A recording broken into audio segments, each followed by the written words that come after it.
Okay guys, today is the day. Just got it in the post. Here it is.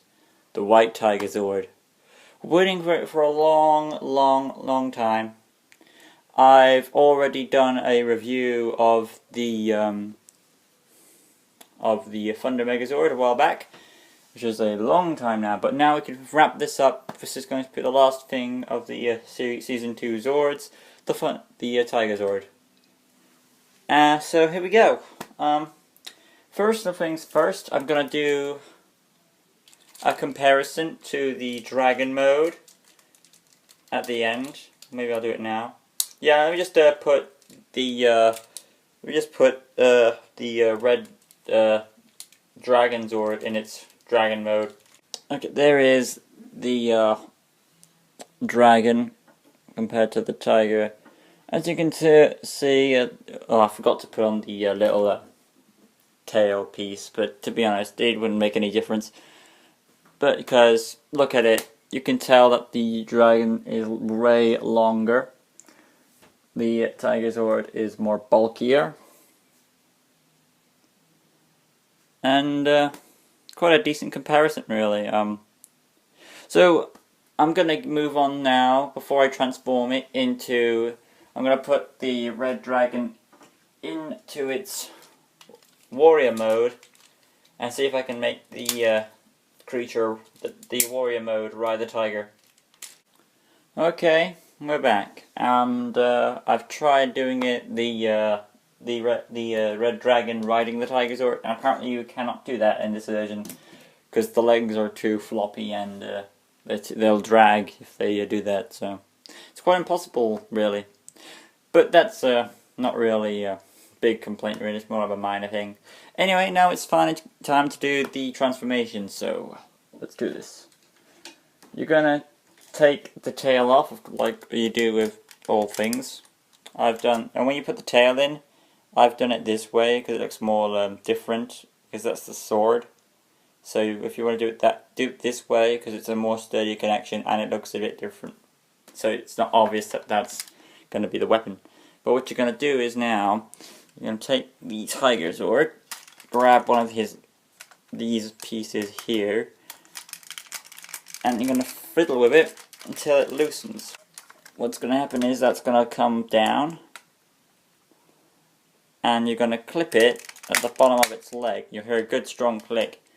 Now you're going to take the tiger foot, like so, rotate it all the way back, and then take the paw, fold it in, and you've got a straight leg. And you're going to do the same thing on the other side, so I'm going to do that off camera. Now I'm going to take the top of the Tigerzord. You can see a big turning point right at the chest, like so. Bend it all the way down, and you'll have the body made. So there's one arm. To do this, fold up the paw, and you'll have this. Rotate it, there's your arm. Pretty simple, just 2 steps. Fold up, rotate, arm. Head is on this little lump piece. Fold it up, and you'll pop out the head. You'll hear a click for it. And there is the Tigerzord, probably my second favourite mode. I do prefer the Tigerzord itself, but overall I do like this mode. Maybe I'll compare it with the Dragon Zord, so give me a sec. I've got the black and gold one. I'm just moving that along actually. Like so. So you can see via toy-wise, the Tigerzord is taller, and yeah, Dragonzord comes up around that, but it can go longer with the scale. But personally, I do prefer the Dragon Zord and the Dragon and the Green Ranger. They were cooler, even though the White Ranger is supposed to be more powerful and can't be changed sides. But I do think he was the cooler Ranger. This also means in Season 2 and 3 that he was the leader, which is pretty interesting, because normally you see the Red Ranger lead, Anyway, articulation, arms, do a 360. Elbow, articulation, only forwards though. You can rotate at the elbow. Right, like that. You can't do it all the way around because of the paw, but you get a decent amount. You can also rotate the actual wrist itself, or all the way 360. The mouth does open to reveal its orb attack.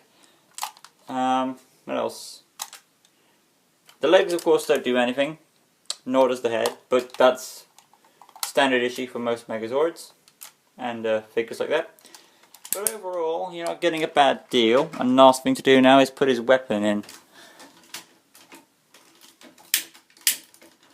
Open the hand. The hands do open, which is another part of articulation. And take the tail, of course. I need to close the hand, and it's not a strong connection, but it's a good connection.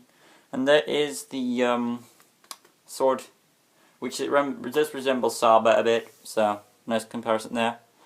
But the only thing left to do now is form the Thunder Megazord, and we can compare it. The Thunder Megazord. Need to go back a bit.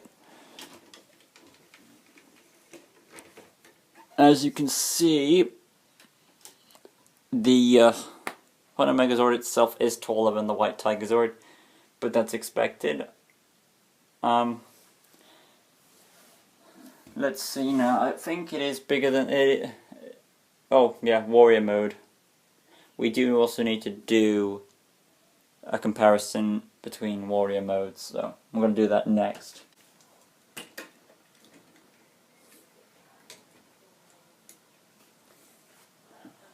There is the Tigerzord next to the Red Dragon Warrior mode. As you can see, it's a lot smaller. Well, not like by a bit much, but there's a slight difference. Overall, also I want to point out, there was the person who sent me this. It was meant to be new condition, however, the box got damaged.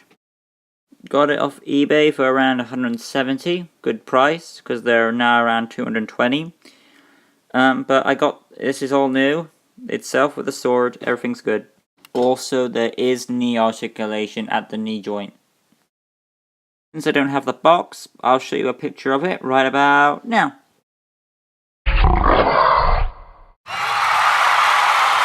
Well, this has been the White Tigerzord. I hope you've enjoyed this review. Like, subscribe, all that good stuff, and of course, join me in the next one.